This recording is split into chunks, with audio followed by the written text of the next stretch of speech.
উপস্থিত সম্মানিত উপস্থিতি, আল্লাহ রাব্বুল আলামিনের অশেষ মেহেরবানি যে আল্লাহ তাআলা আমাদেরকে মুসলমানদের একটি ভূখণ্ড বাংলাদেশ দান করেছেন। এই দেশে যারা বসবাস করছেন তাদের ৯৫% মুসলমান রয়েছে।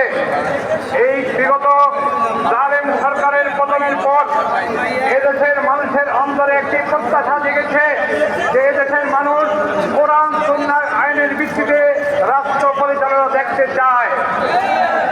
আমরা ওলামায়ে কেরামের আজকের এই সমাবেশ থেকে আমরা ওলামায়ে কেরামের জবান থেকে এই ঘোষণা শুনতে চাই, আগামী সরকার যাতে ইসলামী সরকার হয় দেশে, যা জনগণের প্রত্যাশা তা যেন অবশ্যই পুরা হয়।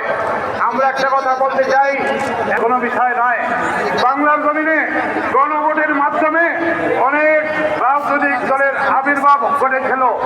তাই আমরা বলতে চাই, গণভোটকে ভয় না পেয়ে আজকের এই ৮ দলের মূল দাবি আগামী নির্বাচন, আগামী জাতীয় নির্বাচনের পূর্বে গণভোট এদেশের জনগণের প্রত্যাশা। আমরা এই দাবি সরকারের কাছে চাই, যাতে সরকার এই দাবি মেনে নেয়। একটা কথা বলবো যে গত ফ্যাসিস্ট সরকার, হাসিনার সরকার, সেটা মারা গেছে, এখন তাকে দাফন করতে হবে। এখন আর কোনো দেরি নয়, সেই দাফনের মাধ্যমে এদেশে নতুন সরকার গঠন হবে ইনশাআল্লাহ। সংগ্রামী ভাই এবং